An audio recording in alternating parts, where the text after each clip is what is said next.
बच्चों, आज हम पढ़ेंगे क्लास 10th के फर्स्ट फ्लाइट का 3rd चैप्टर का 2nd पार्ट, जो कि है द ब्लैक एरोप्लेन।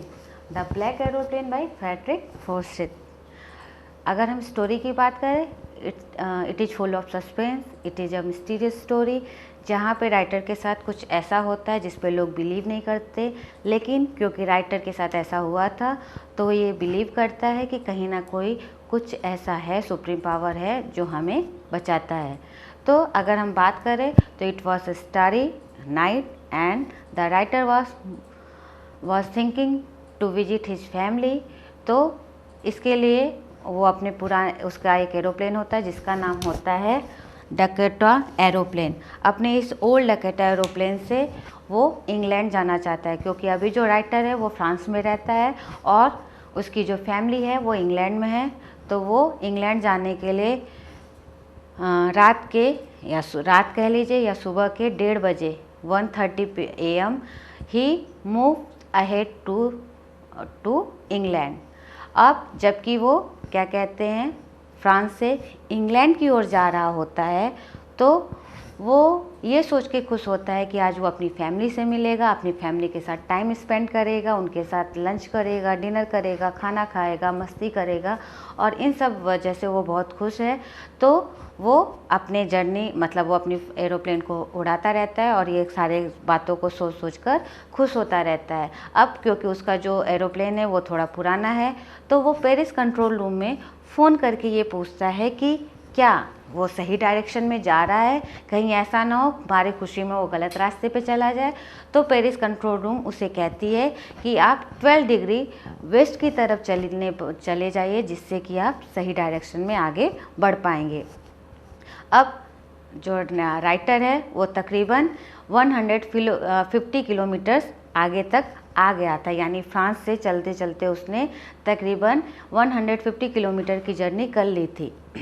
अब जबकि वो आगे बढ़ा तो उसने क्या देखा कि अचानक से जो वेदर है वो बहुत ज़्यादा ख़राब हो गया, चारों तरफ काले बादल छा गए हैं। और उसने ये भी नोटिस किया कि जो उसका टैंक है वो इस बात का सिग्नल दे रहा था कि जो उसमें फ्यूल है, ईंधन है, वो भी अब कम हो रहा है। लेकिन क्योंकि अब वो इतनी दूर आ चुका था, ना तो वो फ्रांस वापस आ सकता था और ना ही वो इंग्लैंड जा सकता था, यानी अब उसके पास एक ही रास्ता था, डू और डाई वाली सिचुएशन थी। तो उसने कहा कि अब जो भी होगा वो देखा जाएगा, और वो उस स्टॉर्मी क्लाउड वेदर का सामना करने के लिए उसके अंदर अपने एरोप्लेन को लेकर बढ़ जाता है। अब क्या होता है, जब काले बादलों के बीच में उसकी एरोप्लेन जाती है तो अचानक से जो रेडियो क्या कहते हैं, एरोप्लेन का रडार सिस्टम था, सिग्नल सिस्टम था, कंपास था और बाकी इंस्ट्रूमेंट थे, वो फेल हो गए और राइटर को एरोप्लेन के बाहर कुछ भी नहीं दिखाई दे रहा था, हर तरफ अंधेरा ही अंधेरा था। तब अब क्या हो, राइटर को लगा अब तो वो नहीं बचने वाला है। लेकिन क्या होता है, मारने वाले से बचाने वाला ज़्यादा बलवान होता है। तो उसी समय नरेटर जो है उसकी नज़र उसके सामने ही एक दूसरे एरोप्लेन पे पड़ी जो पूरी तरह से ब्लैक होता है। आपने देखा होगा एरोप्लेन जब रात में उड़ती है तो उसमें जगह जगह लाइट्स लगी होती हैं उसके विंग्स पे। तो राइटर ने ये देखा कि वो जो ब्लैक एरोप्लेन है उसके विंग्स में कोई भी लाइट नहीं जल रही है, लेकिन जो राइटर है उस एरोप्लेन के पायलट को आसानी से देख सकता है। तो उसने ये देखा कि जो वो पायलट है ब्लैक एरोप्लेन का, वो राइटर की मदद करना चाह रहा है, और उसके जेस्चर से देखकर ऐसा लगा कि वो राइटर को ये कह रहा है कि जस्ट फॉलो हिम, कि वो उसे फॉलो करे। अब नरेटर के पास भी कोई ऑप्शन नहीं था, तो उसने वैसा ही किया, क्योंकि उसे पता था जो फ्यूल है वो अब ज़्यादा समय तक उसको सपोर्ट नहीं कर सकते उसके एरोप्लेन को। तो वो उसके पीछे पीछे चलने लगा। तकरीबन उस ब्लैक क्लाउड के अंदर चलते चलते जो राइटर है उसको आधे घंटे बीत गए थे। अब उसने देखा कि जो उसका फ्यूल है वो मोस्टली 5 या 10 मिनट का बचा है। तो उसने देखा जो ब्लैक एरोप्लेन है अब धीरे धीरे नीचे उतरनी शुरू हो गई है। तो राइटर भी उसके पीछे पीछे उसके रूट को फॉलो करता है, और जैसे ही वो नीचे उतरता है जो काले बादल हैं वो पूरी तरह से हट चुके होते हैं, और नीचे उसको पेरिस का रनवे दिखाई देता है। और वो अपने एरोप्लेन को बहुत सेफली लैंड कर लेता है। और जैसे ही वो अपने एरोप्लेन से उतरता है, वो अपने हेल्पर को, यानी जिसने उसकी मदद की, उसकी तरफ देखना चाहता है, तो उसने देखा वहाँ तो कोई एरोप्लेन नहीं है। तो फिर वो सीधे पेरिस कंट्रोल रूम में जाता है, ये पता करने के लिए कि जिस व्यक्ति ने, जो एरोप्लेन थी जिसने उसकी मदद की इस स्टॉर्मी नाइट में, वो उसको एटलीस्ट शुक्रिया तो कर सके, थैंक यू तो कर सके।